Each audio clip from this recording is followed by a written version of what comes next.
Welcome back, everyone, to another episode of the Endless Growth Podcast. Yeah, welcome back. We are on episode 95 today, I'm pretty sure. Yeah, 95. Yeah, and this is actually the last pod of the year, I'm pretty sure, actually, as well. Yeah, this will be coming out right before New Year's. Yeah, right before New Year's on that Monday. Yeah, actually on Monday. So it's going to be coming out fairly soon. And to celebrate, we actually have a guest on the podcast. We want to welcome Thomas. Welcome. Hey, thanks. Thanks, guys. Appreciate you having me. Yeah, of course. I know it was just Christmas yesterday, so I guess we'll start with that. How was your Christmas? You do anything cool or fun? Or does anyone, gift you something? Yeah, it was pretty fun. I ended up hanging out with my girlfriend's family, and that was pretty interesting. It was a lot. It was very normal, I think, but it was a lot different from what it was like for me whenever I was younger. You know, we talked a little bit about that when Abby and I, and it's all just very kind of normal, just kind of chill. You know, when I grew up, it was like Christmas was always like potentially explosive. Like it wasn't chill all the time. So that was good. It was chill, and we gave everyone had a bunch of presents, and we had breakfast and stuff with her family. So yeah, it was pretty good. That's good. Nice. I just actually had a question because we're obviously a little Hispanic, so we celebrate Christmas like on Christmas Eve, and then around like 10, 12, that's when we open the gifts. Like, I guess, how do you guys do that? Do you guys wake up and then, I guess that's more kids, right? Like wake up and they go open the presents as soon as they wake up? Yeah, I think some families, I grew up in Indiana, and I think a lot of families did do it on Christmas Eve as well, where they open presents, or they'll open the family presents on Christmas Eve and then pretend that Santa brought all the other presents the next day, Oh, okay. So that's it's pretty standard. I think it's mostly, I think, in the U.S. for sure, Christmas Day is the day. But where I grew up in Indiana, some families did it on Christmas Eve, and some did it the next day. So yeah, it's all over the place. Yeah. All righty, Thomas. Well, I'm pretty sure you guys are here. Like, we have a guest. So let's start, Thomas. Let's actually tell people how I guess we got acquainted. So yeah, we ran into each other at a Christmas party for Rocket Lawyer. Yep. And we were chatting.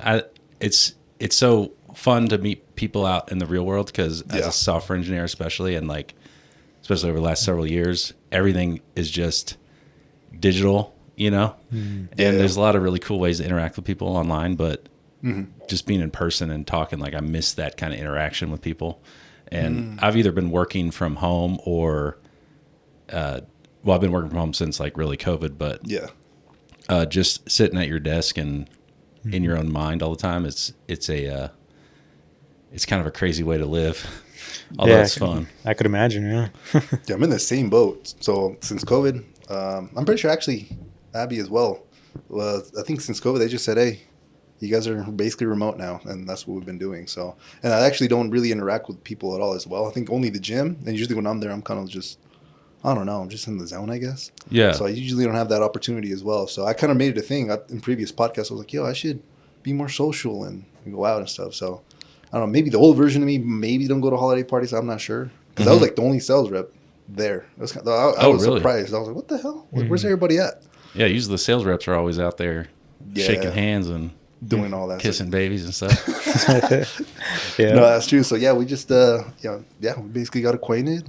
Had a few drinks as well. I think I actually had more drinks than Thomas. I think I had like 4 or 5 Moscow mules, and I was like, oh shit. So, Dang. no, it was a good. Sounds like a good time. It was pretty cool. It was at Utah actually. Okay. Yeah, and they had like the whole thing rented out. Oh, really? Just for The whole thing rented. That was people coming in, walking in, like trying to eat. and telling them to get out. This is reserved. It felt kind of cool. It felt kind of cool because we've been in the opposite, huh? Where we show up to places and they're like, it's reserved for the night. Yeah, get out of here. Exactly. Yeah. So Yeah, it's a special event. Yeah, exactly. That's awesome. So Yeah. Okay. Awesome, Thomas. But no, I appreciate you for actually, well, number one, being open-minded enough to be like, yo, who is this random, dude that's, I don't know, just talking at this one event, to actually ended up basically being in front of us, having a conversation on the podcast. So yeah, I think that's like so important. I think that's the key. Like, I think there's like really interesting ways that people can interact online, like I said, and I think that especially with video games and open source software and stuff like that, like that's there's this like really interesting dynamic that people have when they're building things together. Like I know my little nephew plays Roblox all the time, and they're building like these sophisticated systems, and it's all just interaction online and it's not in person, and I think there's like, that's really cool. But when you get out and talk to people and interact with people, I think a lot of people lose that social ability to just like break the ice and just say, hey, what's going on, man? Or what's your name? Let's start talking about something. And people forget how to do that in real life. And I think even though the online interactions have a lot of really cool value propositions, I think the in-person stuff is still crucial. And I think a lot of people lose it. It's like you don't practice it, it's gone. No, 100%. I kind of suck at small talk too. So I'm kind of in that boat where I'm like, I just want to get into like the nitty gritty, not the, oh yeah, hey, how you doing? Oh, what brings you here? I don't know. The small talk stuff is really hard for me. And I usually grease the wheels with like some bourbon or whatever, and that helps. But the small talk that's always been a hard problem for me too. Like, let's talk about something interesting. Like, let's talk about something controversial, Yeah. And I think it's something kind of related to the Christmas question, because I remember when I was a kid, and it was a little bit of explosive environment sometimes with my family. But the interesting thing was people would have disagreements with each other all the time, and I think that was more common 25, 30 years ago or whatever. When people would get together, they would talk about politics or social issues or whatever it was, and they would disagree with each other, and sometimes it would end up in some sort of yelling match or whatever. Occasionally a physical altercation, but it's but it was usually just everyone disagreed, and it was kind of like part of the experience. And I think you have to practice disagreeing with people and being disagreed with. And I think we lost that a little bit and we lose a lot of opportunity to learn from each other when we do that. And nowadays it's like people are afraid, I think, sometimes to even talk about stuff because they're afraid, oh, what if I disagree or something like that. Yeah. And we don't have those interactions. Then on Twitter or, online on X or stuff, people just, they disagree, but it's mostly just like insulting back and forth. Yes. There's no real and I think when you're in person, you can't really insult people like that too. It won't get you very far for very long. So yeah, agreed. That's one of the downsides to the online interaction is just people forget how to just be respectful. And that's sometimes when I'm on there, I intentionally engage with people like that. And then inevitably they start swearing or whatever. And then you just engage politely, and it's, it kind of throws them off. It's weird. Yeah. They almost don't know how to act because they're so used to just having somebody backfire at them the same way. So yeah. And you just don't get anywhere that way. No, not at all. That's so facts. I don't know. The internet just makes you feel, I don't know, like you could just say anything, I guess. As long as your work and stuff like that is hidden, I would assume. Maybe you have an alias online. You could act like literally anyone and say anything. It's insane, actually. Yeah, it's one of those things you grow up in certain circumstances and you realize, you learn politeness if you grow up in a little bit more of a caustic environment. You learn the importance of politeness. I remember I was homeschooled until I was in second grade. And then I went to a Christian school, which was a Protestant Christian school. And then ultimately I ended up in public school in fourth grade. And this was my first real interaction with people and outside of these controlled environments. And when I was homeschooled, it was a lot of self-directed learning. So I would literally just read the encyclopedia by myself, and I'd watch John Wayne movies. Oh, wow. Okay. And first day on the playground, fourth grade public school, this is rural Indiana. Everyone doesn't know what to make with me and everything. And I'm out on the swing set, and I don't know much about people, but I know about John Wayne movies, right? So I'm sitting there on the swing set, and I'm talking to this other fourth grade girl, and this kid that was kind of the rough kids in the school. You could kind of tell he was rough and looked that way and was always kind of mean mugging people. And he comes over, sits down on the swing next to her, and goes and starts cussing and stuff. And I didn't know much at the time, but I knew John Wayne says you shouldn't cuss in front of ladies. So I get off the swing, I stand up, and I said, "Hey, don't cuss in front of the lady." And basically before I even got the lady out, he had jumped on me and just started beating the crap out of me, just like full straddle, just like pummeling me in the face until the teachers came over and pulled them off. And I was like, man, that shit don't work. It's just movie shit. That's funny. But you learn that in person, you know? Yeah, it's different when you're just watching it versus actually doing it. Yeah, So. that's actually insane. So you didn't really like talk to, I guess let's call it the public too much, interacted at least with the public too much when you were, growing up essentially until fourth grade. Yeah, exactly. And then it was like interaction in school. And then I lived in very rural Indiana. So school was like, 10 miles away was the school. So like, Oh, wow. I had to get on a bus. If I took the bus, I would take the bus, and it would take me like 45 minutes to get to school. Oh my God. And the nearest store was like 7 miles, but it was like store. I use that loosely. It's like one of those old country general stores, and you could buy a few things and rent some movies or whatever. But the closest like actual store, like Kroger or something like that, was like 30 miles away. Oh, wow. So I was like basically on this little 5-acre island in the middle of nowhere, and all I could do was read and watch sitcoms. And then I would go to school the next day, and it was like prison basically. And so it was like it was definitely formative for me. And when I got out into the real world and started interacting with people more, like as I got out and started working, and I worked very young, like I started my first job like when I was 14, and then I've basically been working ever since. So, I learned a lot of hard lessons in that experience, and learned it wasn't like John Wayne movies. It wasn't like the TV show Friends. It wasn't Die Hard. It wasn't any of that. So had to learn a lot of lessons the hard way.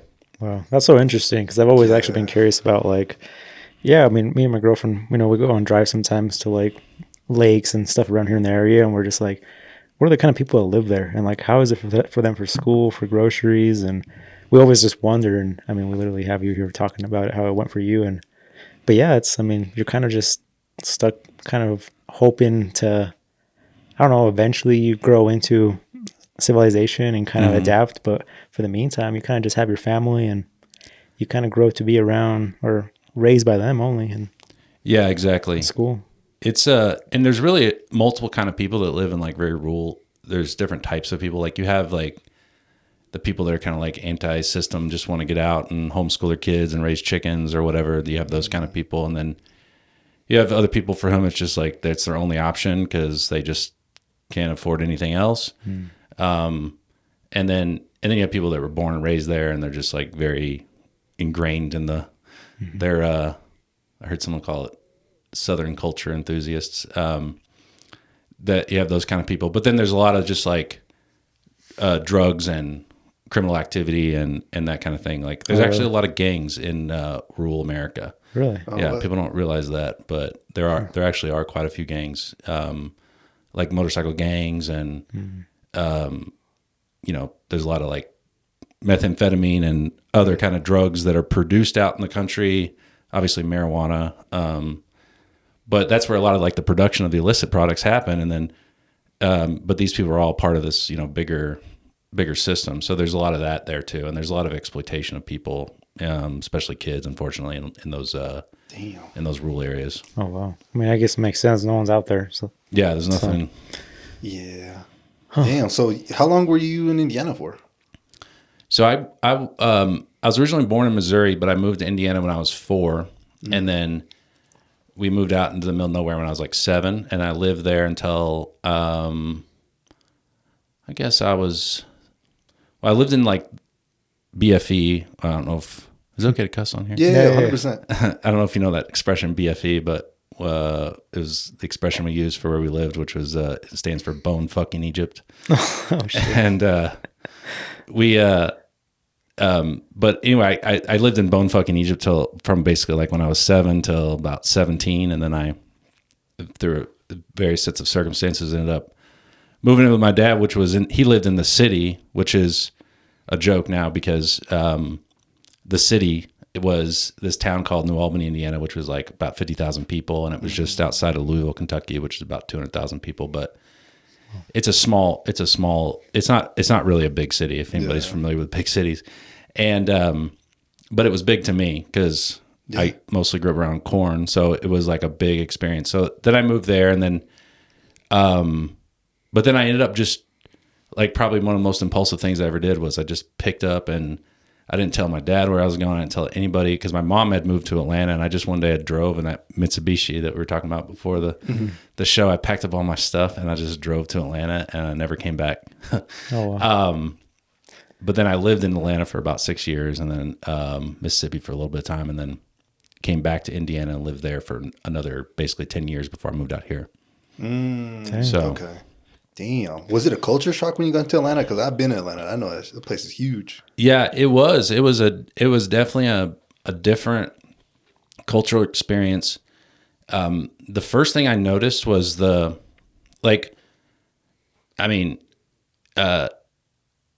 was like one black person that ever went to my high school ever. And I didn't know anybody really that wasn't Caucasian redneck. Basically, that was my cultural milieu. So, the first thing I noticed when I got there, I was never like a racist or anything like that, even though I was around people that were a lot. But the first thing I noticed when I was in Atlanta is like how segregated the place is. It just like, that was the starkest thing for me. Like how everyone kind of like, there was like these like invisible lines that people didn't cross. And of course this big city, and,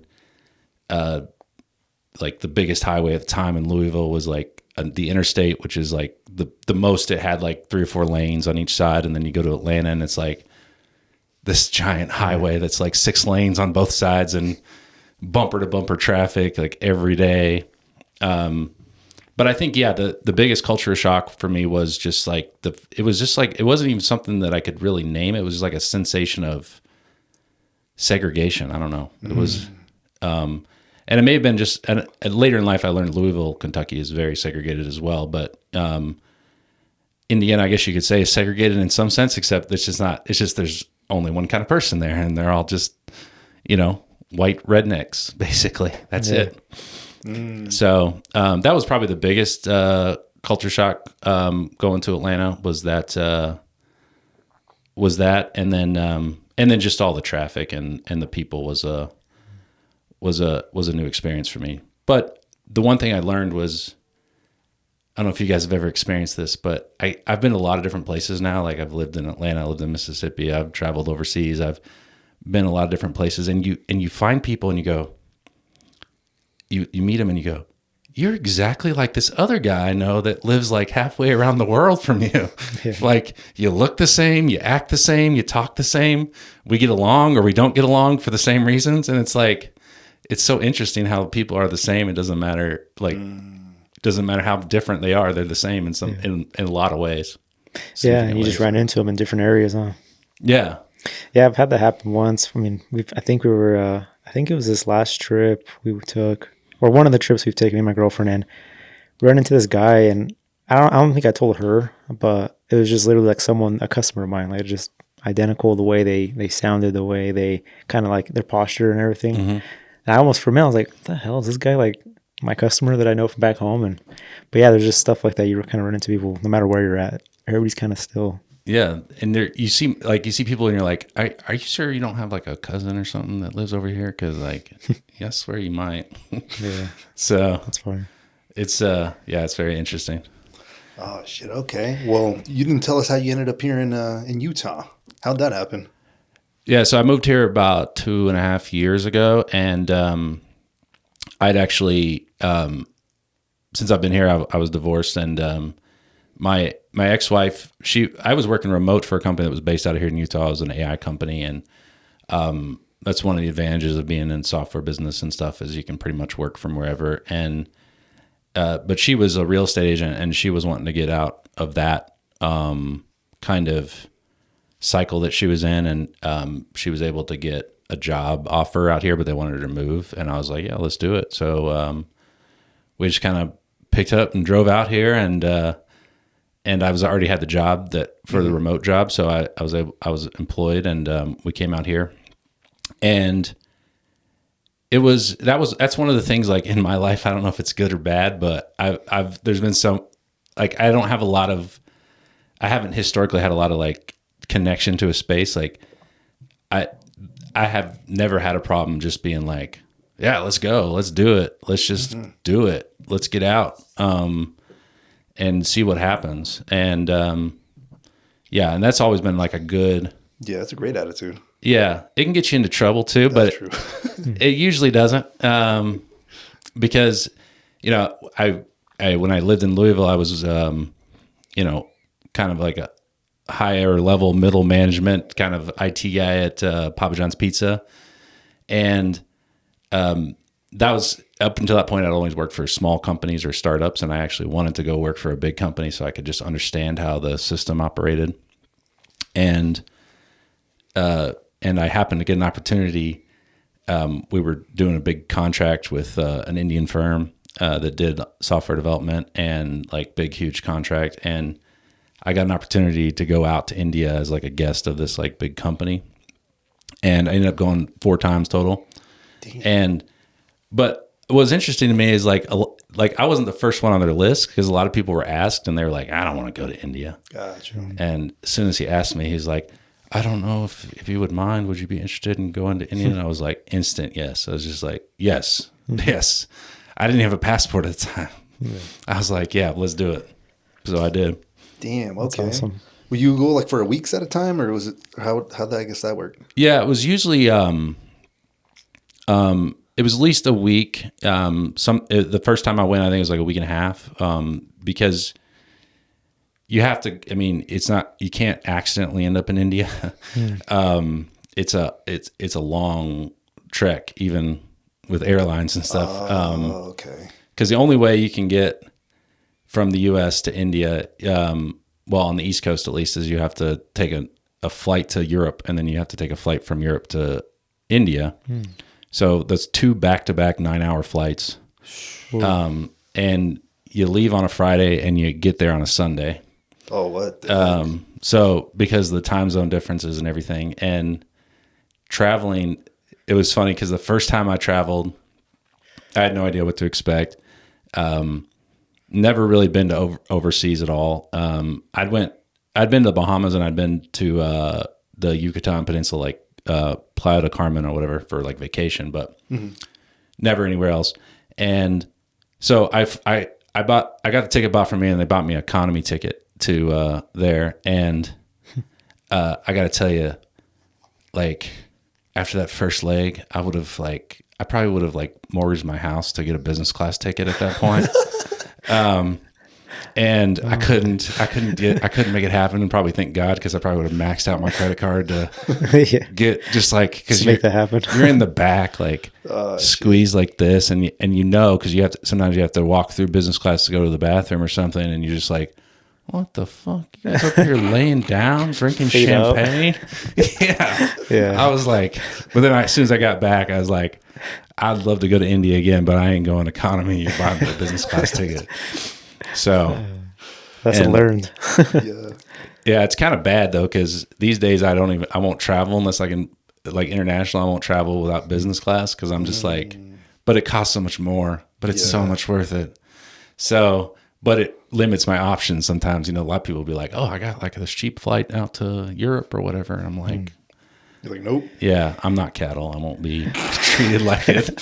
So if I have to hold off and save up a little money to get a real ticket, then I'll do that. But I said a real ticket. No, I'm actually planning to go to Europe in like June, but that's something I'm actually not looking forward to, is the whole fly. And I know both of us are pretty tall, so I know our knees are going to be hitting the freaking sea, and then for 9 hours, like you said, I don't know, back to back 9 hours.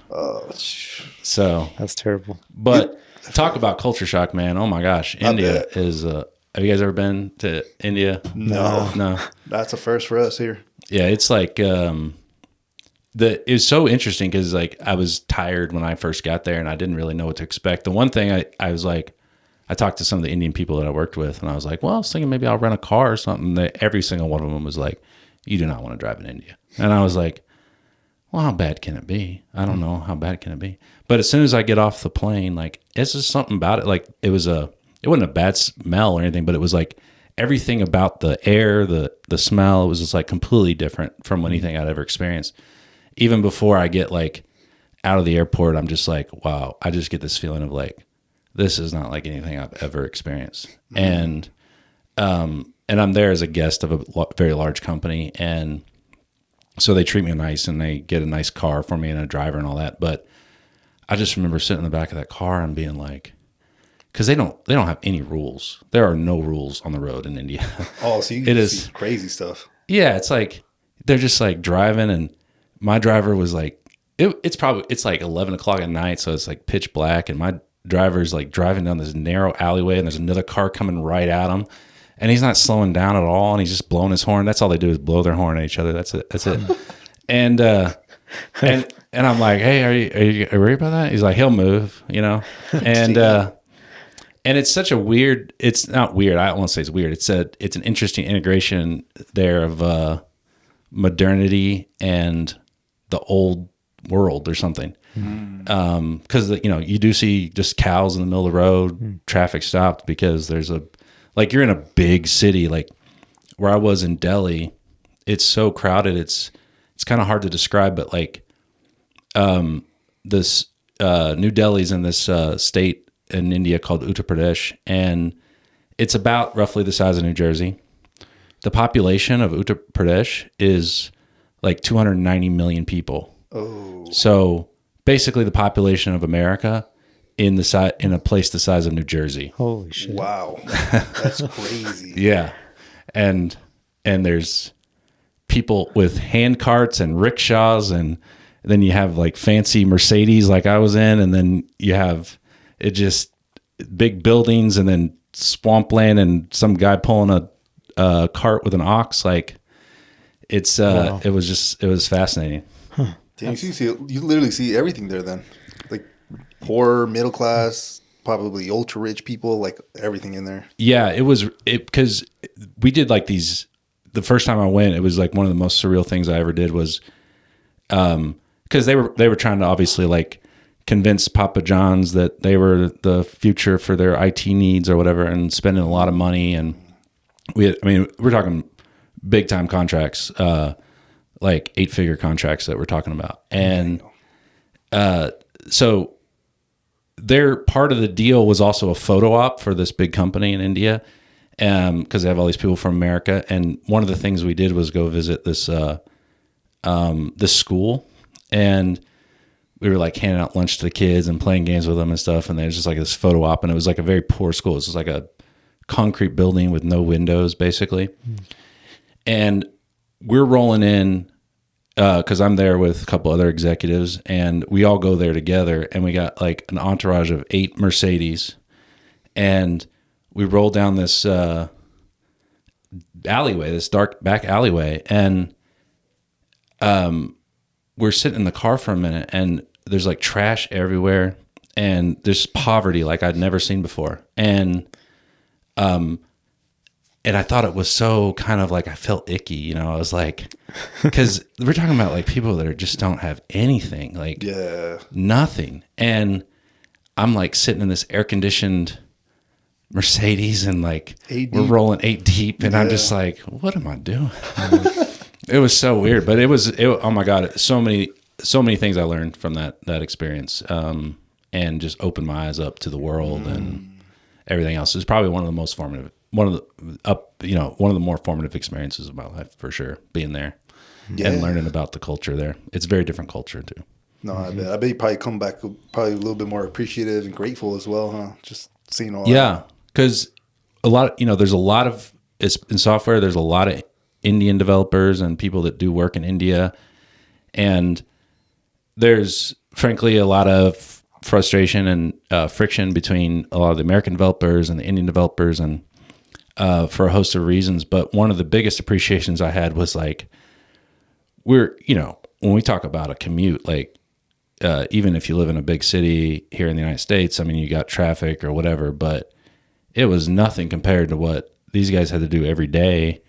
And I had just so much more of appreciation for like the stresses that they experience day in and day out, and how we would we would talk to them with our mindset of where we live and our cultural experience and our cultural milieu. And then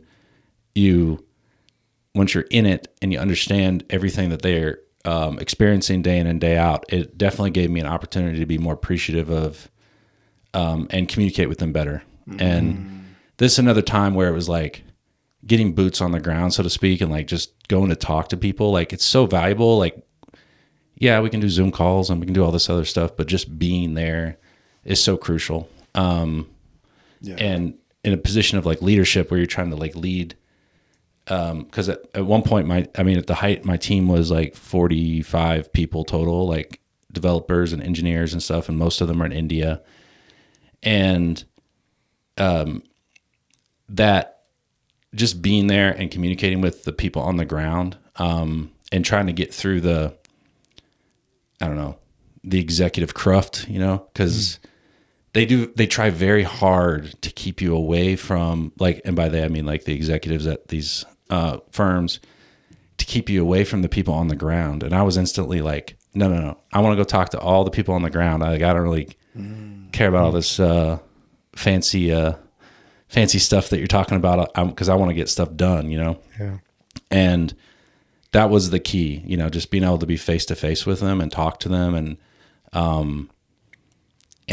find the people, because there's people in the software business that say, you'll hear a lot of people say like, oh, Indian developers aren't any good, or they'll complain a lot about it. And I was always like, there's 1 billion people in India. There's good engineers there, obviously. Yeah. Some of them suck, but a lot of them suck here. So, it was just really great to be able to be on the ground with them. And it got to the point where I was able to, I built this team, and we were like just crushing it on every dimension basically for the company. And everyone kept asking, my bosses put me in these awkward positions where they would send some executive or something that wasn't doing as well and say like, well, you should go talk to Thomas, and why is he doing it better than you, and everything like that. And they really didn't understand, because it was all about a mindset difference and a way of interacting with people. And basically it's just like treating them like people first, and then but also expecting something from them. And when you have these cultural differences also, like I'm the boss as far as anybody on the ground in India is concerned, and they treat you that way, almost like they're very deferential. And the problem is, I don't need deferential. I need people to tell me what's wrong, what needs to be fixed. I need people that are willing to step up and say, hey, this is wrong, or we're not going to do it this way, or this is why, and all that. And I actually told the executives at this big firm, I said, I want you to find, there was this one lady engineer, her name was Gunjan, and she was a really sharp engineer. And what's interesting is the women in India, like, they got it even worse, because they're working full-time software engineer jobs, but they're also expected to do all the basic domestic stuff. Mm-hmm. And they're making their husband's dinner and all this stuff, and they're also working the full-time job as an engineer. And this one woman named Gunjan, she was just matter of fact. She knew what she wanted. She knew what needed to be done, and she had no problem. In fact, I think she was annoyed because there was this like dumb white guy here. And like there was a meeting where she had said something, and one of the managers comes over, and they were like, "Oh, I apologize that Gunjan was so rude." And I was like, "Don't apologize. I want more Gunjans." And I told them, I said, "I want you to find everybody in this company, the misfits that you don't let talk to the clients because they're too matter of fact, and I want all of them on my team." And that's what I told them, and we crushed it like out of the park. So nice. No, that's actually amazing. Was that your first time ever creating like a team, or did you have previous experience maybe doing something like that? Well, yeah. So I had worked at a startup called Gentux, which still exists, and I was sort of the lead director of software engineering there. Uh-huh. And it was a team there, but it was all local. Everyone was in the same room. Basically, it was like 15 designers and engineers. It was a reasonably large team. And we ended up getting like just doing great, and the team was awesome, and the dynamics were awesome, and we were able to interact with each other well. And I think, and it's one of the proudest things I've ever been a part of. So I'd done teams before, but never at this scale, because it was like, because you go 15 to 45, it's crazy. It's a big difference. But the other thing was, I was effective as a leader when everybody was in the room.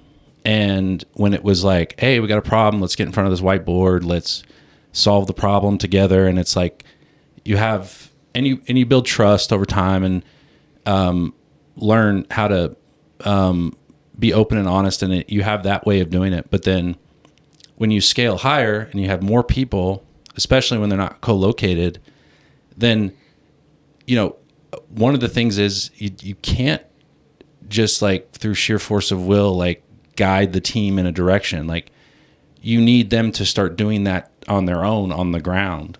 And really the only thing you can do, because at some point you're not there and they have to do the work and they have to make decisions. And that was one of the harder things. And honestly, as a personal thing for myself as a leader, is like, I realized that I was becoming a bottleneck for everyone, because everyone would just come to me with these problems. And the key was just like, it was more challenging with a lot of the Indian folks, because they're used to just being given orders of what to do.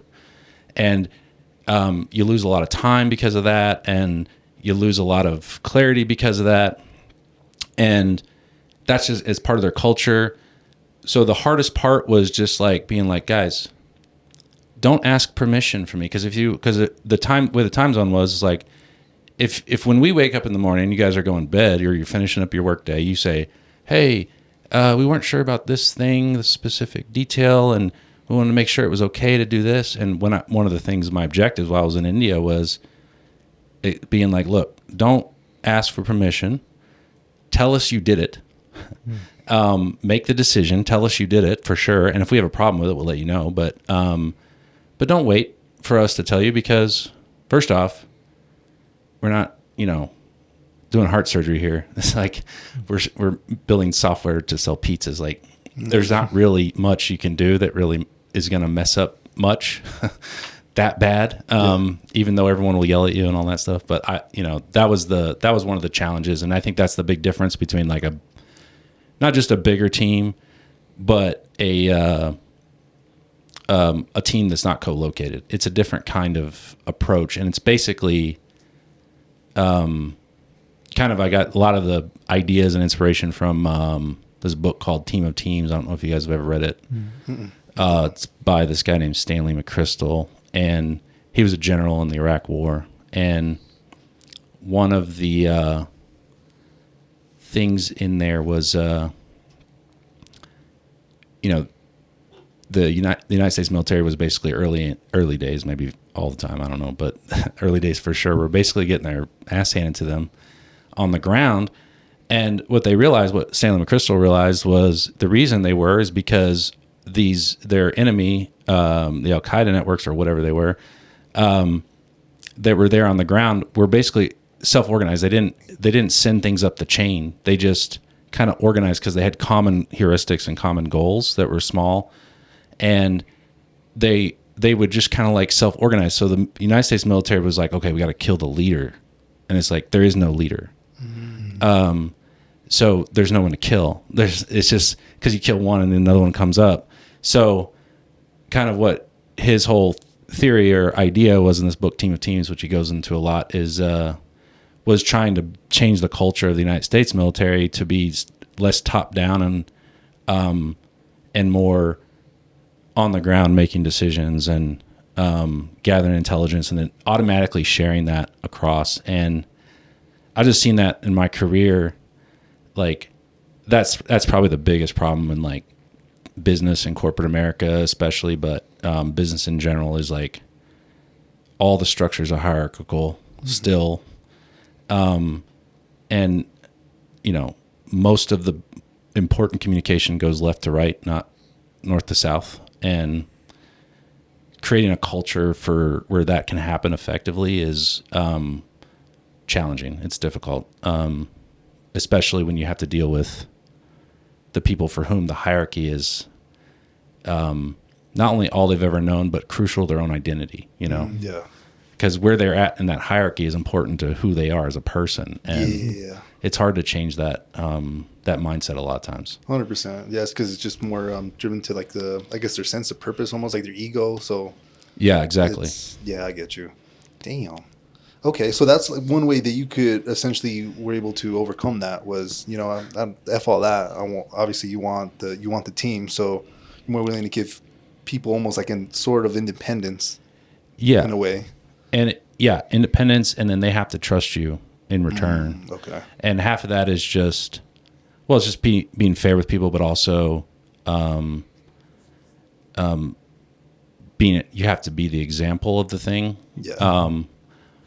I mean, one of the things that's gotten me in trouble over my career, at least in terms of operating within the hierarchy, is I'm just matter of fact about the situation. And also I have a real hard time with people that are, I don't know, for lack of a better expression, kind of bullies or whatever. Yeah. And they want to kind of control a situation.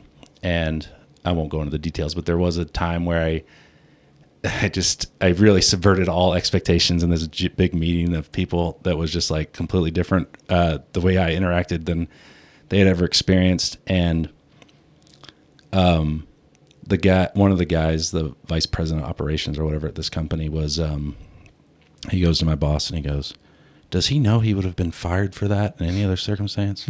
What? And my boss was like, I don't think he cares.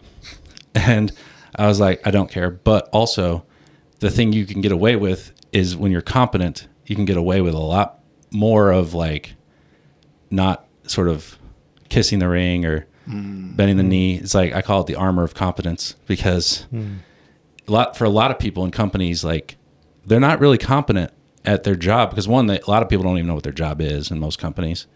That's number one. But number two, they're competent at moving within the structure of the company, and they're competent in understanding how the company operates and like in some sense, like especially with the people sense, but they're not competent at their profession.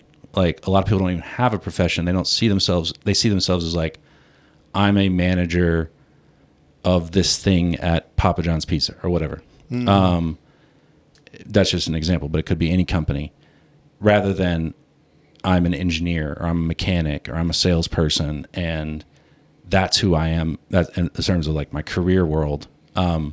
So there's like a fear built in there. But point is, I bring that all up to say, you have to set examples, and part of setting those examples is, frankly, speaking truth to power sometimes. It's because you can't expect your people to do it if they don't see you do it. Okay. But they see you do it, and to them it's like, oh, he's taking a risk. I never really thought about taking a risk because I'd never thought of it that way. Mm-hmm. But you want them to take the risk. Mm-hmm. And then also just like building a trust of communication. Like there was a time when I was in this conference room and there's like 20 engineers, they're all Indian, and I was in India at the time, and they're all talking back and forth, and I'm letting them have this conversation, and they're talking about a technical topic that I'm well versed on, but I was like, this is an opportunity for me not to try to like control the situation, but kind of let them figure it out on their own, because that's like a hard thing for me sometimes. But what I noticed is they were just like having a real hard time communicating with each other. They're all speaking in English, and I was like, why are you all speaking in English? Like they speak English in India, but that's not how they communicate with each other. And they were like, well, we want to make sure you can understand. And it's like, it doesn't matter if I understand. I'm not going to be here in like 3 days. So you guys need to communicate with each other. And I was like, just speaking whatever, language or whatever makes sense. And then they started to do that. And they started to understand better, and they were able to like communicate and solve the problem better. And it was also a fascinating experience because I don't speak really any of their language. But I was able to, just by watching them interact with each other, know when they came up with a problem where I was like, oh, I should probably interject here. Even though I didn't know exactly what they were talking about, I just could tell based on their body language was like, okay, now I probably need to step in. But yeah, that's just like another example of like, forget about me. I'm not in charge. No one's in charge. The problem's in charge. And that's what we got to do. We got to solve the problem. And that's, so yeah, it takes a lot of work and effort but No, I love that actually, because I feel like a lot of people, like a lot, I'd say probably 95%, probably even more, definitely not like that. I feel like it's themselves before anything, especially if you're working for a job, you're already getting paid. I guess unless you, I don't know, have like some sort of incentive bonus or something like that. But yeah, it's actually, no, I actually love that you're like, hey, figure this out. And then, basically catch me up, or like you said, oh, sounds like you guys maybe run into a roadblock, like what's going on. So yeah, I feel like a lot of people would definitely wouldn't do that. Yeah, and the only caveat is really like, because you can do the inverse and mess up as well, where you could just be like solve it all on your own. But people do need they need guidelines, and they need like frameworks to understand where they can operate and where they have 100% latitude or all those things. You can't just take a group of people and say, solve a problem. I mean, you'd have to have an exceptional group of people, and they'd have to trust each other like a lot to do that. Got to create the atmosphere almost. Yeah, you have to create boundaries, make it clear what their job is. Like, that's one thing I've seen over the years is like, I call it role confusion. Like, there's a lot of people, especially in corporate America, that are sitting somewhere in a corner, and they don't know what their job is. They just know like, oh, my boss wants me to put together the spreadsheet or whatever it is. They don't know why. They don't know the real reason behind it all. And a lot of times that leads to like disgruntled people, or some people interpret it as lazy. I've met very few lazy people, a few, but not very many. And most of the time I found when they know what the problem is and they know what is expected from them, they'll work hard to do it. But most of the time, no one ever sets out what the expectations are. And in corporate America, that's particularly challenging because part of the entire incentive structure of the company in your system, your place within it, is a derivative of how many people you have reporting to you, for example. So there's like this weird perverse incentive to hire as many people as you can to work for you as the manager, the executive, or whatever. And that gives you clout and status within the organization. So you end up with a lot of people that just aren't doing anything. And it's not because they don't want to do something. I mean, it's their time they're spending. They would prefer to spend it on something that was meaningful, but just no one explains to them what that is. Yeah, so, I've seen that even where, old jobs, current jobs, I've seen that everywhere. It's actually insane. Damn. So how would be the answer to make basically, prevent this from happening? Would it be, I don't know, maybe someone that's not so self-centered, maybe more mission, I guess you could say, oriented, to be like, hey, like we're all on the same team here. Like, I guess, do you have, any ideas there? Or I feel maybe it just comes down to human nature, and then maybe wanting to, feel like there's something. I don't know. Yeah, I think it's systematic. It's like no one person, like even the leaders that seem self-centered, it's like, and a lot of them are, but it's an incentive structure that allowed someone like that to rise to a position of quote unquote power or authority or whatever. So on a smaller scale, I think you do need a nucleus. Like you need a clear leader, someone that people see as the person that's kind of driving the whole thing, and you can do it on a small scale. But as more people get involved, obviously, like we talked about, you can't do that. No. And the key is having good, I call them heuristics, but they're basically like, that's like a rule of thumb or specific things people can focus on. Mm-hmm. And the problem, I mean, it's a real challenge. It's not a simple problem, but yeah, it's super complex. Or it might be simple, but not easy. I don't know, but it's one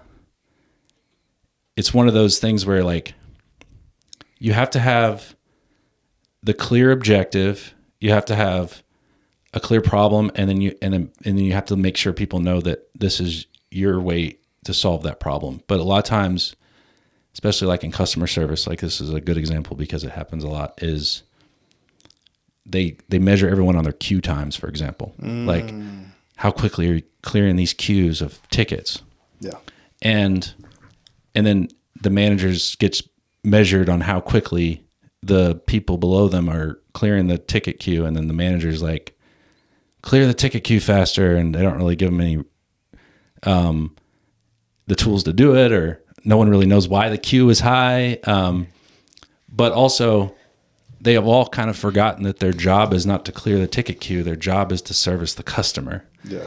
And that gets lost. So if you come up with the wrong heuristics, like clear your ticket queue, Gotcha. then you create perverse incentives that aren't actually achieving the goal. And it just basically, you have to think about the whole thing as a system and like start thinking about it like a system. And, inputs and outputs here and there. And most companies don't really do that for a lot of reasons. And the big companies, like, I think big corporate America, it's so gone. It's so broken at a core level that it's only going to go away once it's like kind of dissolves, which I think it's going to. We're kind of watching it happen in front of us. But they've all forgotten about the real problem because a lot of these big companies, like, which is providing value for people in exchange for value. That's how you make money. But somewhere along the line, it became acquiring money, which is different from making it. Making it makes money for everyone, and acquiring it just takes it from one party, gives it to another. And so, yeah, it's a good key difference right there. Damn. Okay. Is that why you kind of said, "Yo, I'm done with this whole corporate stuff," and then started working for a startup? What I would assume, or how'd you head to that direction? well, basically, I was probably never going to be long term working in corporate America because doesn't really fit my personality. After COVID happened, it was everyone was working from home, and it's like there was a cool part about it though, because working in corporate America, even though there's a lot of problems, it was like you had a social structure with people, and there's people you like and you interact with, and you go out and have drinks after work, and you build relationships and rapport, and it's kind of fun. That part was kind of fun. Yeah. But then when everyone goes home into their own little bedrooms and gets on a Zoom call, then like basically all you're left with is all the worst parts of working for corporate America. And I was like, I can't do this. I just quit. I was like, I can't keep doing this. So, so working in startups, I definitely prefer that for sure. Cause it's more interesting. It's more fun. It's more exciting. And there's actually opportunity for growth. And, like, I think my particular type of personality and my way of thinking about the world, like I'd be successful in two types of companies: a startup or a company that's completely failing. Because in both cases, in a startup, it's like you don't have a lot of room for error. So, getting shit done, competence, these are like highly valued attributes in someone. And then a failing company, if they're really failing, they're not doing well, then you start to like, the owner of the company or the CEO or whatever is going to start, almost just by necessity, start like listening to different perspectives and different ideas and that kind of thing because they don't have a choice, Yeah.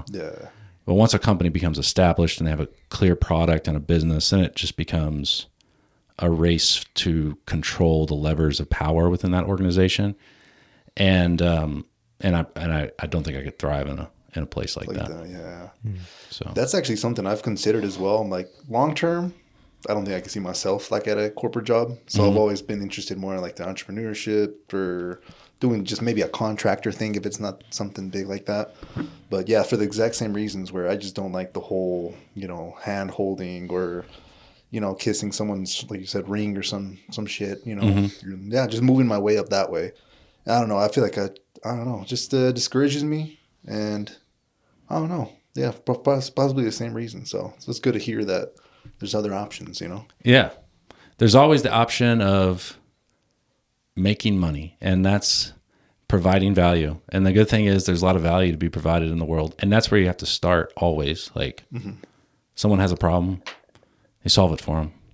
And it just like, you just do that over and over again. And it doesn't, and not everyone needs to be or wants to be like a CEO or a co-founder of a startup or whatever, but everyone can create value in their, wherever they are. Like there's value that needs to be created. Somebody needs something, and go give that to them. And you might have to do it for free the first couple times. And then afterward, then you go, okay, yeah, now we can start trading some value here. No, that's a great way of putting it, actually. Especially if you're starting off, you just can't just demand, I don't know, things right away. Like you said, provide some value at first, maybe for free. Whether that be through like I don't know, some sort of testimonial or social proof, and be like, okay, that's on the resume. Let's keep it moving. So, no, that's cool. Would you say staying at startups or maybe even just going back and forth advising startups would be something you'd see yourself doing in the future? Or do you feel like you might want to do your own thing eventually? I know it's probably a lot of pressure and it's a whole different lifestyle, but yeah, I'm not sure, if that's something that interests you or yeah. Yeah. I think I could see myself doing that kind of thing, like being more of a consulting kind of position for sure. I like to build things. Like that's what I like to do. And you can build companies and you can build human systems. I call them human systems. And mostly I do a lot of focus on the digital system, but the human system is just as important. So I could definitely see going down that path. I think like there's although I've always wanted to be like, I don't remember what movie it was, but there's some movie with Anthony Hopkins where it starts out and he's like this like mechanical engineer that's like this brilliant guy, and he's solving some problem for some company, and he's like, they're in an airplane hangar or something for some reason. I don't know. It's Hollywood. It's stupid. But Anthony Hopkins walks out and these executives are on this table and he just slams down a piece of paper and he goes, "There's your problem right there. Where's my check?" And they write him a check for $500,000. Then he drives off in some like Bugatti or something. And it's like, yeah, I could do that. Just solve people's problems. Yeah, that inspired the motivation there. Yeah. Oh, that's so cool. But really what I want to do is build. I was really this idea about building networked systems, like networked human systems instead of hierarchical human systems, because I think hierarchies, they may still have a place for certain types of businesses, like maybe agriculture or mining, places where you are extracting value rather than adding it. But I think most other business ideas are really, forget about business, just ways of human organization. A network is vastly more superior. It's more resilient. It's more, it can be more efficient. But it's difficult to put together. And I think there's still a lot of unsolved questions about how do you do that at scale. So that's one of the things I've always been interested in trying to accomplish. Okay, awesome. Well, for the people that aren't necessarily too aware, what would be maybe some like an easy way to explain what is a software engineer? Like, what do they do? Yeah, it's a good question. So the way I look at it is, okay. So there's like an idealized version of what you do as a software engineer, and then there's the practical day-to-day for most people. So I'll give you the idealized version first. So the idealized version is, as a software engineer, is basically you turn, I call it turning electricity into abstraction. So you take there's some business problem that needs solved, and either you're trying to create a new market using software, or you're trying to optimize an existing system using software or whatever. And a software engineer has to basically tell this computer that really only knows on or off electricity. I mean, it's basically just an electrical system, just like you would have in a car, pretty much. But then you have to put abstraction on that to, it starts with just electricity, and then you go to the ones and zeros, and then you go to like the higher level software development, which is what most people are at these days. And you got to build these like domain model abstractions to like understand how data flows. Because at the end of the day, most software development is just systematizing the transfer of data from one system to another. And it's kind of amazing how easy that is to say and how complex it can become. But because you have all these other important, call them non-functional sort of requirements, like usability and performance and all these other things. And you just kind of, in software engineers kind of just are in their head all day, like just thinking about a problem and then trying to figure out how to translate that problem into a structure that a modern computer can understand and then manipulate and then facilitate and then really it's just like the machine processes some data and sends it and presents it to someone else. I mean, at the end of the day, it's that simple. So that's kind of like you're building systems. You're building digital systems to facilitate business outcomes. So that's kind of like that's the idealized version. Okay, and where are you building this stuff on? Is it on like an existing website? Is it like I don't know, let's say like a Salesforce, like a CRM, like yeah? What do you necessarily, I guess, messing around with? So, like for me personally, day in and day out. So right now at the company I'm at, we do basically invoice payment automation, and much of it is like kind of like a website you would see and interact with, and but a lot of what I build is I do some of the UI work, building the actual interaction on the website and all these things, but a lot of it's building like APIs, so to consume the data and then push the data somewhere else. So, and we use a programming language where I'm at right now called PHP. I don't know if you're familiar with it at all, but it's just like it's another programming language. There's a lot of programming languages. Yeah. They all have different facets, and some of them are better at certain things than other things. But and then everything is just like hosted on the cloud. So I write some software, like if I was going to put it simply, I write some code to solve a problem. So someone gives me a problem, a business problem to solve, and then I write and design a system that will solve that problem. And then I take that from my local computer where I programmed it and tested it and everything's operational. And then I package that up into a way that I can push that out onto like one of the servers in the cloud, the Amazon or wherever. Mm-hmm. And then that's what starts serving the traffic. So when you guys hit a website and do anything, interact, push a button on a website, it's hitting some API, performing, and then that over the internet. And then that API basically triggers that machine, wherever that is, to execute some code that like I would have written. And then it performs the action that you wanted it to perform. So that's basically it. And one of the struggles is it's very different software engineering because like there's a lot of parallels between engineerings of all disciplines. Mm-hmm. You have various facets, like you have mechanical engineering and software engineering and human system engineering. There's all kinds of different engineering, and there's a lot of overlap. But what makes software kind of different and kind of difficult for people to manage or understand how it works is especially how the humans operate within it, is that it's so ethereal. It doesn't exist. Like you can't put your hands on it.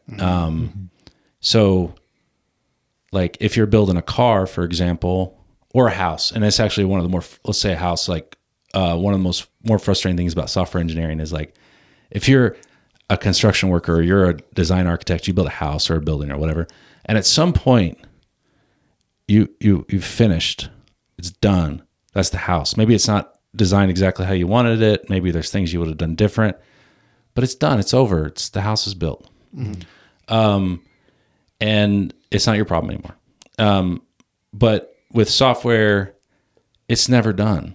It's always like, it's always about changing the system. Like you build it one way now, especially in a startup, because you have to you're constantly racing against time.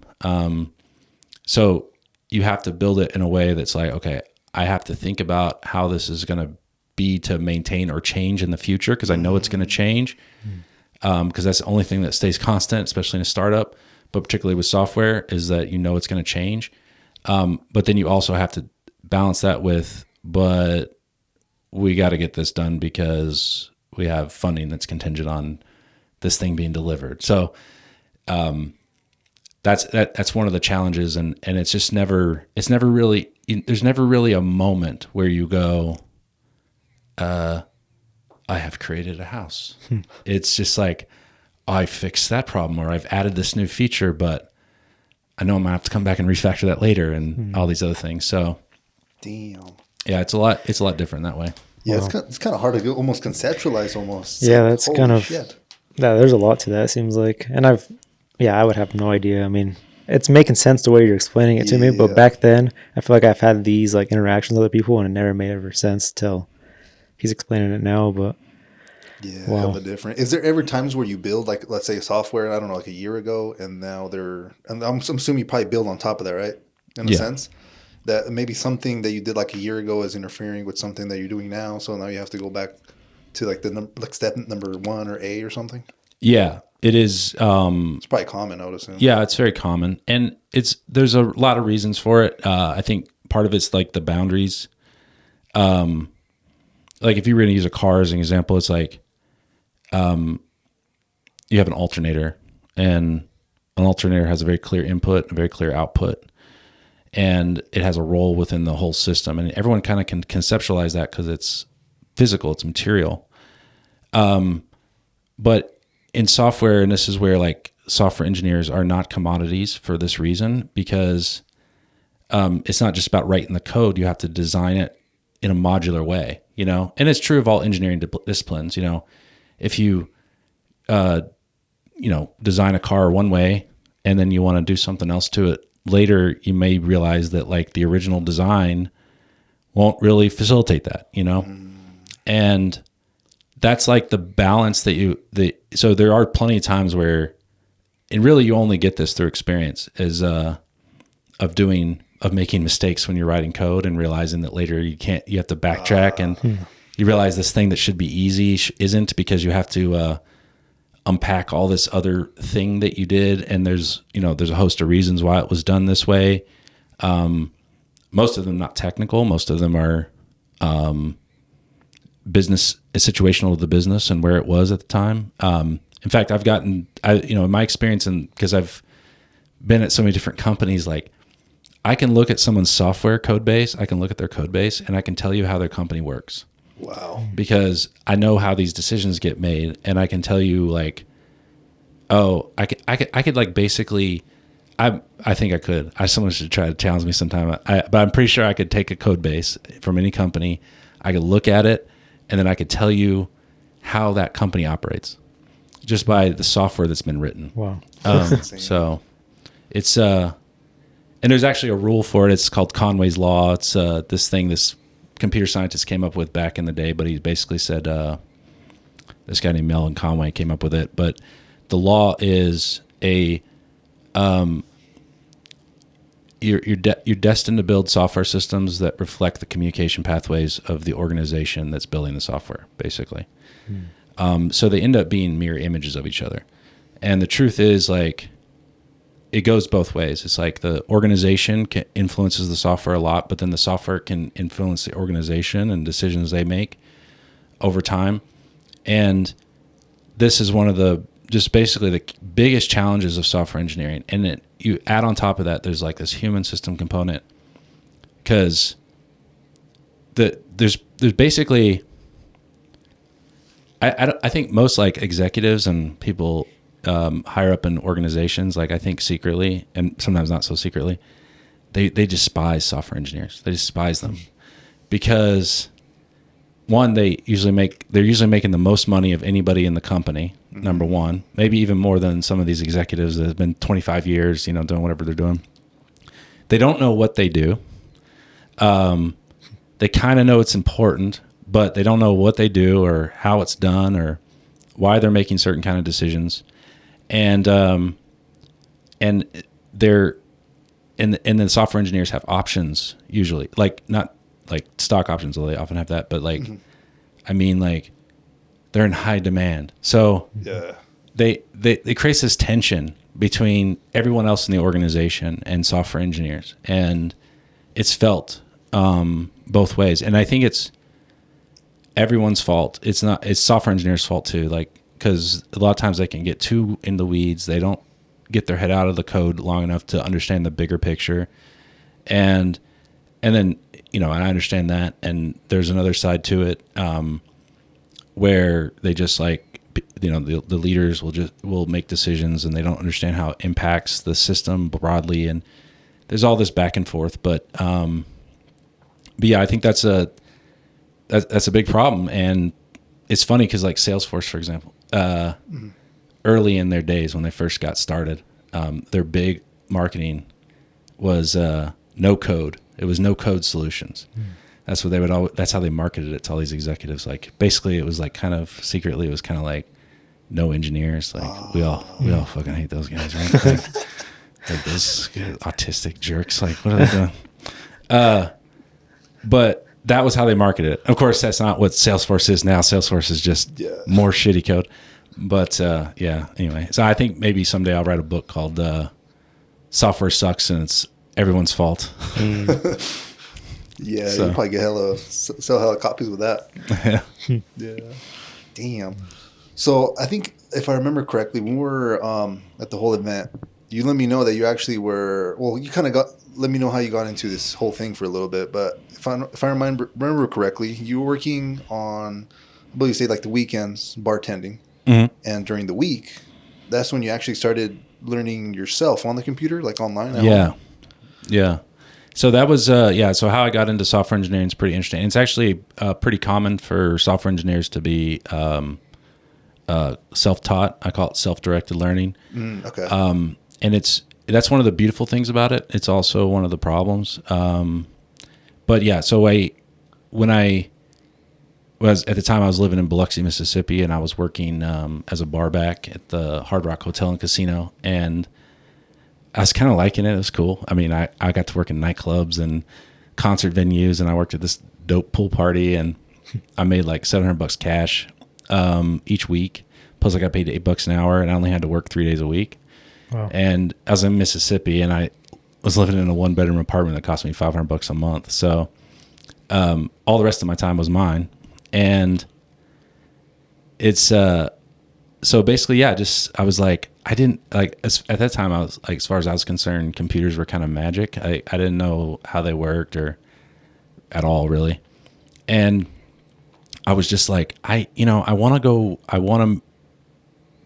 to be a barback forever.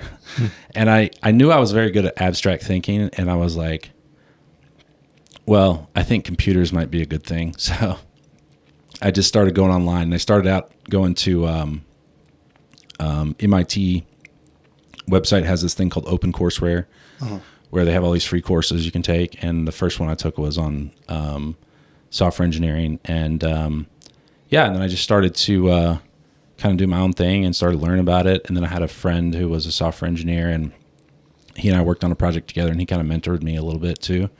That's why I don't like calling it self-taught, because there's so many people that helped me along the way. I call it self-directed, but it's but yeah, and then I was able to, learn, and I got my first job. I was got lucky. I started working for these two guys that own this small consulting firm in Kennesaw, Georgia. And they were just kind of cool guys, and they were into software, and we got along. So they hired me, they gave me a shot, and, they got an advantage because they were, they got to pay me.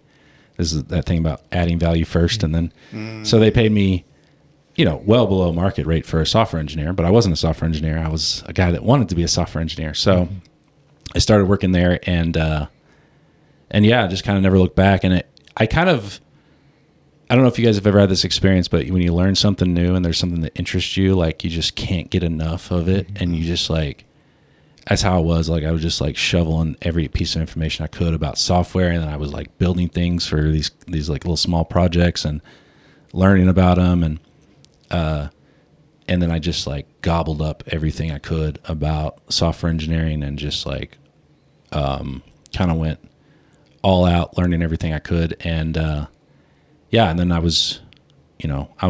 started out making $36,000 a year, and now I make a lot more than that. So it was, and that's the great thing about software. And it's one of the awesome things is the barrier to entry is pretty low. It really just takes an aptitude and desire to learn. Cause and this is true now of lots of things. Like you can go online and basically learn anything you want to know about anything you want to know for basically free. Definitely a lot cheaper than paying some college. Yeah. And, but with software, this is one of the beautiful things about it is like all you need is a computer and now in your imagination, and you can basically build whatever you want, That's great. Once you get that computer, especially if you're connected to the internet, then like you don't have to buy any tools. You don't have to buy any equipment. You just put your headphones on and start building something, and you get immediate feedback too, So like you write the code gives you what you want, or maybe it's not what you wanted, and then you go back and refactor or debug the code and figure out why it's not giving you what you want. But the barrier to entry is so low, and it's really easy to get into. Whereas like a lot of the other engineering disciplines that are more physical, it's like, your barrier is higher. Okay. That makes sense. Like if you want to learn how to work on cars, well, you got to have, tools. Yeah. You got to have a jack. You got to have all these things, So you got to have a car to work on that someone's willing to let you work on. But when you're a software engineer, you're just like, I got a computer and the internet, and I can build whatever I want. Wow. That's so cool. That's so interesting. Cause I was actually going to ask, like, I take it you went to school for this, but that just blows my mind even more that you kind of like you said, not self-taught, but what? Self-directed. Self-directed. Yeah. That's essentially kind of how I was with all this too. Everybody asks, like, did you go to school for this? I'm like, well, they don't even have school for half the stuff that I do. But yeah, it's like you said, it's just what we have, available to us now with YouTube and forums and stuff. I mean, you could literally learn anything. It's just a matter of. Yeah. It's a double-edged sword though too, because I've always been a really avid reader. It's like that's how, like, I remember the very first thing I ever learned was how milk was pasteurized, and I had learned it by reading it out of an encyclopedia, like no one told me. And I was always like really interested in the theory and stuff, so the practice was fine too. But I loved getting into the theoreticals of all this stuff, and I just, like I said, gobbled up all that information.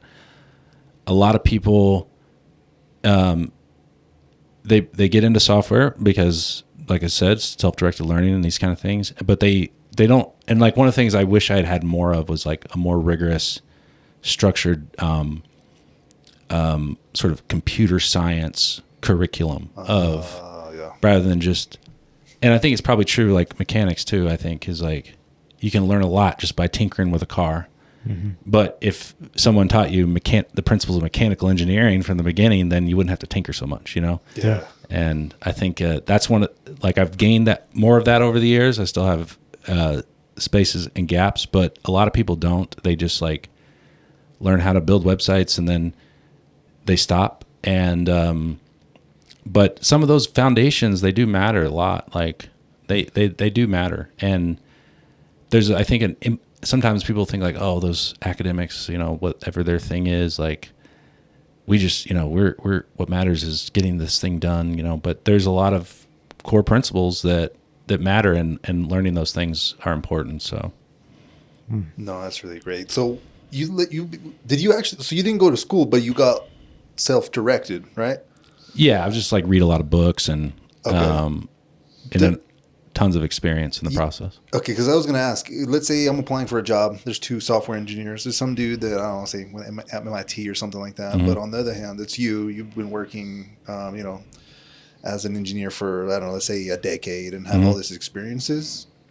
They would prefer you, right, over the MIT person? Or is there still some sort of, let's get the guy with, the master's degree? Well, I think in some... In some applications, they still sort of prefer that credentialed. Like Google famously would only hire Stanford engineers early on in their thing. I think there's a reason for that. This is not Gotcha. as obvious, but mostly not. I mean, the thing I've noticed, because I've been in positions where I've had to hire engineers too, and it's sometimes the person with the most experience on paper or whatever is not the person you want, because, and I've found this in software engineering too, because there's some people that have a real aptitude for it. Like I've worked with and hired and mentored people that were like, you know, they didn't have a lot of experience and maybe they're just getting into it, but I knew their mind worked the right way where it was going to be really easy for them. And you hire them and then they just like blow it out of the park. And then you hire other people that, you know, have all this credentials and experience and stuff like that, and quote unquote experience, because it doesn't really matter how much experience you have. It matters what's the quality of the experience you have and what you've learned from that experience, because that's the other thing. You can have a lot of experience and learn nothing. Yeah. But that's the that's for me. If I'm making a hiring decision, a lot of it is not really about quote unquote experience. A lot of it is about aptitude for thinking a certain way. Because at the end of the day, software is the tool you're using. It is not the problem you're solving. And pretty much, like, I could take anybody with basic aptitude, especially if they're sort of like analytically minded, and teach them how to code in like a few months. Really, that's where like those boot camp coding classes come in. Like they give them, and you can teach them the mechanics of writing code pretty quickly. It's really kind of not that complicated. That's the hard part is the thinking abstractly and having a mindset, and also a passion for it. That's the other thing, is the passion for the engineering. Like some people over the years have become software engineers because they heard software engineers make a lot of money, and that's what they wanted to do, and that's why they wanted to do it. And what I found generally with those people that do that is they hate it. And they're usually not even that good at it because they hate it, because they just see it as like their 9-to-5 job. They come in, they write code. They think their job is to write code, but it's like, I mean, like if you're a mechanic shop, it's like your job is not to turn a wrench. Your job is to fix the car. And that's so that's the other thing is I think you have to have an aptitude, but also a passion. It's like, and software engineers are very passionate people about software engineering. They like to talk about it in their free time. They like to argue about it. They get in these debates about what most people think are just insane talking points. Like, but anyway, yeah, it's a different kind of breed of person, honestly. Yeah, that's what I was kind of thinking. I was like, yeah, let's say someone in the watching this was like, hey, maybe I want to be a software engineer. So that makes kind of more sense. Like, like you said, more analytical thinking, maybe like problem solving in general. I would assume most software engineers are introverted, right? Would you say that would be fair? Generally by their nature. Well, they're a lot like what you said earlier. Most of them hate small talk. They like to talk about big ideas, or they like to talk about technology or whatever. But like, if you're not gonna sit and have a conversation about the weather, with someone like that. But yeah, they're generally more introverted. It kind of almost requires that a little bit, because you do have to, and this is where I think a lot of software engineers struggle, and they need to improve, frankly, is collaboration is almost just as important as writing the code, because it's, like I said, the actual writing of the code is easy.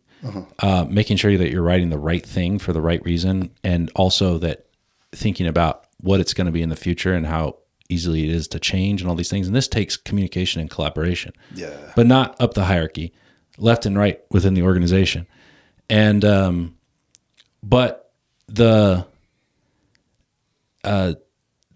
nature of it is when you're in there doing the work, you got your headphones on, maybe you're listening to classical music. Some people do that. Maybe you're listening to a podcast. Maybe you're listening to, I like to listen to like hardcore hacker mode music, like cyberpunk music. Oh, okay. And it just gets me in the zone for some reason.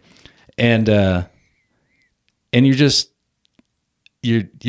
like, it's kind of like applied philosophy. It really is. Like people one thing I've noticed is I've met several engineers over the years who I got along with really well, that were actually really great engineers, but their background and their passion was musical theory. Oh. And a lot of people I've met several people like this, and most people think like, oh, that doesn't seem like it aligns with software engineering. Those seem like completely different things, but they're not. They're actually very similar in their in the mode of thinking. So naturally they tend to be more introverted. I mean, it's just you have to be in order to tolerate it. If you were a kind of person that likes to like talk all the time and interact with people and get to know people that aren't online, it's you're not going to love sitting alone in a room with your headphones on. But most software engineers would just prefer you leave them alone. Yeah, it makes sense actually. So let me work. Do my thing. Yeah. Okay, cool. Well, let's transition to a more interesting conversation. Well, not more interesting, but just different. Mm-hmm. So I remember in the conversation where we met, where you were basically saying that a lot of the times you're more focused on the critical thinking component now, and like chat or some other AI program. That's essentially what kind of rides the boring stuff, basically. Yeah. The repetitive stuff. Mm-hmm. I know. I guess that's how it is now. What do you think? How do you think like AI is going to specifically change like the software engineering portion of it? Do you think it would be capable of doing some of the critical thinking, or will there always be a need for that? Oh, there's always going to be a need for critical thinking and problem solving. Yeah. Here's what I will say is if anyone's out there that they think their job is to write code and you think you're a programmer, within 5 years, AI is going to write all of the code. There's not going to be people with their hands on a keyboard typing out lines and lines of code all day. It's not going to happen. AI will do it. And actually AI is already very good at it. When I do my job day in and day out, like you were talking about, mentioning it, like AI writes easily 85% of the actual code that I do. But because like we said, the code is easy. Yeah. The challenge is articulating the problem domain. And you need to learn how to do that. And I consider it I call it moving up the abstraction chain. So in the early days of digital systems, it was literally plugging in wires here and there, right? And then they abstracted that to binary code, and now you got the ones and zeros, and then you have the general purpose languages and all these other things, and now it's much higher level. But so AI is just another layer in that evolution of they're the abstraction on top of the code in general. And now we still need people to be able to articulate the problem domain effectively to the AI, and that have the experience in the system architecture or at least knowledge. They don't necessarily have to have the experience, but the knowledge to be able to say, I want you to write the code. I want you to do it in this way. I want you to think about this problem, this problem, this problem, and you need to articulate it. Yeah. And the people I think are going to thrive there it's really interesting because I think philosophy, if you're going to go to college, which I wouldn't recommend anyone do, but if you're going to go to college, philosophy is where it's at, especially logic, but philosophy and abstraction, because if you learn how to think about problems and then you can articulate, and then learn how to, this comes back to what we were talking about earlier, get into debates with people about apparently meaningless things, okay? But rigorous debates where you're trying to adjudicate the truth of a matter through some sort of logical basis. And what you're going to learn when you do that is you're going to learn how to articulate what you're thinking to somebody else. And when you can learn that, when you gain that skill, especially if you have a foundational understanding of core logic and linguistics especially, then you're going to be able to articulate those same kind of things to the AI, which will then be able to help you build new systems. But the writing of the code is going the way of the dodo very soon. Got you. That makes sense, actually, because I sometimes write, I guess you could say, prompts for some things, not as complex as writing code or anything like that, but that's true. You have to understand what the core objective is. Like you said, if something is going to get in the way of something, you have to, like you said, essentially communicate in a way that the AI understands it as well. So it does add a depth portion to it, I guess, almost, where it's it's not only do you understand it, are you making sure that this AI understands its task as well? And that's like a whole different thing, like you said. So that opens probably new doors for new, I don't know, ways of thinking, like you said. Oh yeah, That's insane. Yeah, I was just talking to a friend of mine who I've been friends with for a while. He's also an engineer, and we were just talking about that because he used to get into these arcane conversations about like philosophy and stuff. Like he's just like a really sharp fellow, but just stuff no one would care about normally. But it makes him really good at interacting with AI because he can just abstract a situation and explain and articulate himself effectively in like a systematic way, and the AIs really respond to that. Damn, that's insane. That's so crazy, bro. That's something I found myself getting a little bit better at. It's like writing prompts. Start messing up things, and it's like, oh, it's not doing it the right way. And then little by little, it's like, oh, you got to talk to it this specific way. Or let's say, for example, I think we both have had some experience with DALL-E, like creating images. That's its own thing where you're actually seeing the I can't even talk. Basically, the visual. I can't even talk, bro. Yeah, there Visual. you go. The visual. I want to say the Asian part at the end, but visualization, whatever. Yeah. And whatever you type in there, it's going to come out wrong. But the more you do it, the more it's kind of weird. You kind of build more knowledge on top of that, and can build something. It's nuts, actually. You could build like some crazy thing out of just, I don't know, like an idea. Yeah. In our head. Yeah. And I think it's great for prototyping as well. Like, yeah. just thinking about it, like even with the images and stuff too, is like you have an idea in your head, and normally you'd have to go like hire some sort of artist or graphic designer or whatever. And maybe you need to integrate them eventually because like the AI stuff is all very derivative and stuff like that. But at least it gets you past the prototype phase, like where you can be like, yeah, that's kind of the motif I'm talking about. And now I can like share that with an artist or something, and then they can make it exactly how you want it. So Yeah. Yeah, it's always one hard thing to translate to like an artist because we all think very, very different. And sometimes like I think me and Alex were messing with it a while back, and we were just giving it prompts. But in my head, it was completely different. The visual, I can't even say it. Yeah. And, but when it came up, I was like, okay, it's literally everything we told it to be, but it's not how I envisioned it in my head. But yeah, it's like it's slowly getting there, but yeah. It kind of exposes it. It also like exposes your own. You think it's clear because it's in your head. You're like, I know this is clear as day. But then you realize when you start thinking about it, it's like, oh, maybe I don't fully understand what I'm trying to say even. yeah. No, that's 100% facts. Like I've done that. I think we actually made something together where it was like some fairy in the middle of the woods, but we were like prompt by prompt we were getting there. We're like, oh shit. Yeah. And then little by little, we had like Mario mushroom specifically. I remember in the background. It was an experience for sure. I was like, what the hell is this? So that's cool. Because I know you kind of mess with obviously AI already because you're a software engineer, but even on like your off time, I think you were messing more around with creating kind of like a character in the show type of thing, right?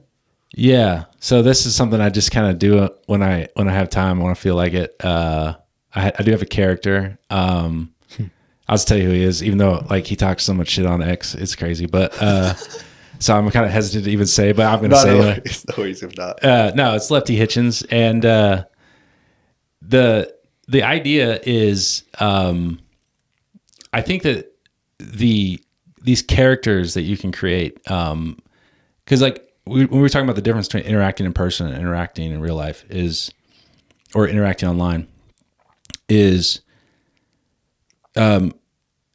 everything we do online is a caricature. It's not you. It's not you. Yeah. It's maybe it's your words or whatever, but like it's not you. It's an online persona. It's like an avatar for yourself. And we can all create these avatars, and like I deleted my LinkedIn like 4 years ago or something. I had like 1,000 followers and all this stuff. I had all these connections, but it's weird because like the avatars are so fake in a way. It's like because and it's ironic because it's supposed to be like, oh, this is your professional avatar. This is your professional persona. But of course, no one's actually like that. It's all just kind of nonsense. But I think it's fun to come up with new characters and kind of take it to a kind of just like an absurd extreme and see where it comes out.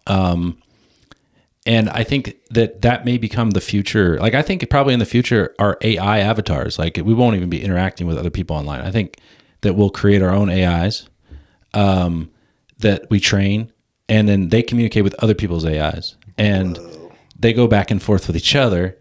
And they're like an AI that you've trained for your own purposes and with your own personalities or ideas, but it's interacting with one that Edgar trained and one that I trained, and they're the ones that are communicating online. And it's kind of like Lefty Hitchens in some sense is just like it's sort of a creative outlet, but it's like it's AI. It's the AI avatar of the future. It's like, it's my AI avatar, even though it's AI is not driving most of like what it says, or who I have some videos and stuff that I did with AI, but, and my character profile's AI, but, it's this like vision of this future where we can build these systems based on our own avatars, trained through AI. And I don't know where that's going to go. I don't know if it's going to be good or bad, but it's going to be something. And I do like to dabble with that and experiment with it and see where we can take it. It's going to be fascinating. But yeah, Lefty Hitchens is like an alter ego kind of thing, and it's he's fun. He's fun to play around with. He's some people I think I'm crazy, because I think Abby thought I was crazy when I first told her about Lefty Hitchens, but because it's like kind of like me, but he's like a different version of me. And I create these whole worlds for him. And it's like I have this vision for a superhero universe where with Lefty Hitchens a part of it. And but anyway, but I think people are just behind. They're not there yet. They don't understand what's going on. Like, they don't. You're super early on. They don't get it yet. And I think, but pretty soon it's just going to be commonplace, because we're all just kind of caricatures online. Yeah. The first thing that kind of came to my mind, like business-wise, how like this could possibly make money, is imagine if you create like some sort of AI persona character, and you had them speed date for you, and see if that would be a match.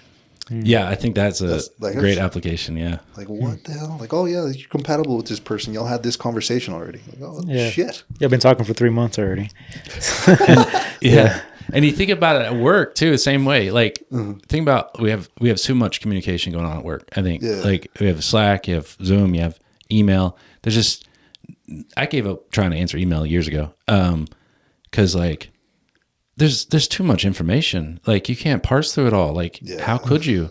And at the end of the day, like, you know, most of the interactions you're having on Slack or whatever the tool is you're using, it's like somebody needs to get information from you about some business process or what you're doing, or like, for instance, like Salesforce. I bet I'd be willing to wager your least favorite part of your job is inputting all of your lead information into Salesforce.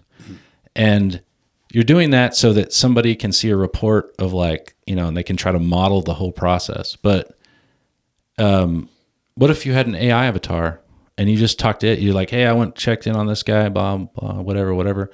And then instead of someone having to reach out to you, or having you have to go in and put it in this like weird format so that it can be in a nice chart, the CEO's avatar, AI avatar, would just reach out to your avatar and say, what's Alex been up to? And the communication happens, the exchange of information that needs to happens, but you're not bothered. You can actually do your job, you know? Going. Yeah, I think I need that in my field, because I mean, I'm a one-man show as of right now, and I'm working. I was today working, doing some temp, crammed in a car, and then phone starts ringing. It's like, well, and now I got to get out of here, crawl out of here, take this call, and kind of gets you some time to get back into it again, which if you have this, it can just be taking care of everything for you. Yeah. Oh my gosh. Context switching is the worst. It's like, it kills you. And we do it every day, all day. And I don't think people even realize how much productivity it kills. Yeah. Freaking task switching.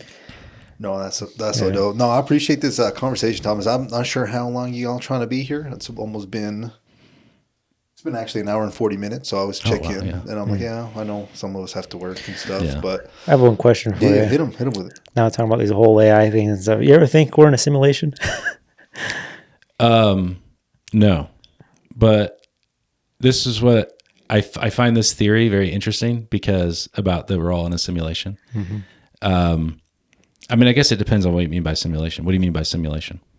I mean, we're just kind of like someone's little petri dish. Just Yeah. So, reason I find this the fact that this has emerged as a common theory so fascinating is, are you familiar? You know, back 20 years ago or whatever, there was like, and it's been a while, a long time before that even, but there was this like debate between people called intelligent design. People had the intelligent design argument, which was like sort of basically like a theistic argument about our own existence, but with the patina of like a little bit of science. Like we're not saying there's a God, but we're saying that like the universe must have been intelligently designed by something. And then you had the scientists that would be like, that's ridiculous. That's just a theology argument. That's just a theist argument. And then they would go back and forth. And then, you know, really in the world of like physics and stuff, we haven't really made any major advancements as far as we know for like basically, I don't know, at least 50 years. Like basically nothing really new has been at a core level. And what they're increasingly finding in the scientific community is, we just don't know. We don't know what's going on, but we think it might be a simulation. And it makes me laugh because I'm like, that's the intelligent design argument that you guys were always belittling before. But now when you call it a simulation, I guess it has some sort of scientific patina to it or something. Cause it's like, oh, it's a computer or something. But, I don't think we're in a simulation, but, not in the most basic sense of that meaning, but I think it speaks to a bigger question of like a lot of fear about AI and digital systems and how do we exist within them? Like, what does it mean to be human in that kind of context and those kind of things? And if we are in a simulation, then we have influence on it. So it's like, but it's kind of, I don't know. I don't think so though. yeah, I don't think so either. I just like to ask from a person that's completely different, like a different perspective, or lives a complete different life from what we usually do everyday roam. Because I mean, you're more in the whole technology, like half the stuff you're saying, which you made it sound way. I always tell Alex, like, dumb it down for me, because I mean, I'm more of a hands-on person, but you know, you're way more in technology and stuff. I'm like, I wonder what they think of my thoughts, I guess. But well, yeah. some people think that. I mean, it's common. A lot of people think that we're in a simulation and stuff. It's like, it's like technological nihilism, I think, is a good word for it. It's pretty common, but I don't think so. Yeah. Yeah, and at the end of the day, these are all theories, so course, everyone can have just different, crazy, weird ones. So it's like it's all over the place. The one that kind of messed me up as a kid was, you guys ever watch the Horton Hears a Who movie? I think that's the one. Yeah. I think they're like on a little strand of like a dandelion or some flower or something like that, and you zoom out and it gets, I don't know. I think the idea, like back in the day, you had like priests and stuff, and they would, they'd say there's like a big king in the sky because everyone that was in charge was a king. So they're like, oh, God must be the best king. He's the biggest king. And now a lot of the power resides in these like giant tech companies and like, it's kind of like Revenge of the Nerds or something. And,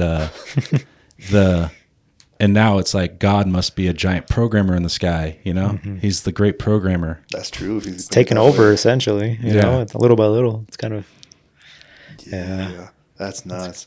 All right, Thomas. Well, I have one question for you. I know you mentioned that you, at one point, actually had a podcast yourself.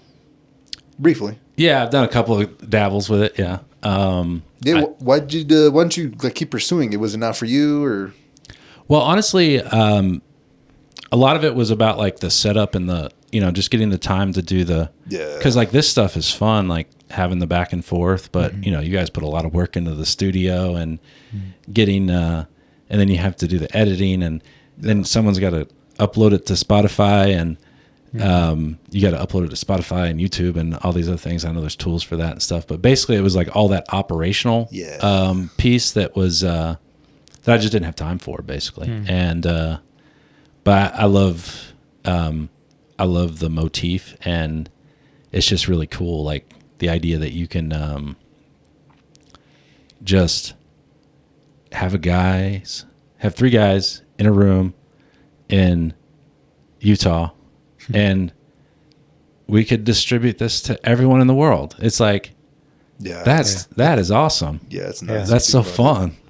Yeah, something that people probably 100 years couldn't fathom. They're like, wait, what? Yeah, through video and audio, and whatever you want. Shit. To whoever, So and it's goodbye to the gatekeepers. That's it. Like, yes. you know. That's so it's Thanks for asking. I definitely have loved the idea and for a long time. So it is hard work, but I'll be honest as well. If Edgar wasn't like a co-host, or I was doing some solo thing, I would have gave up like 2 yeyears ago. Oh yeah, it's good to have other people there with you. Yeah, exactly. And just take you through the journey, you know. Yeah, just have fun while you do it. That's that's it. Really. Yeah, that's what it is right now. It's more like a passion project, and I guess you never really know, I guess, what the future holds. So we're not pushing for numbers or nothing like that. We're just here to do our thing. And we've kind of, I guess, just had a bit like that where it's like, hey, let's not have necessarily a script.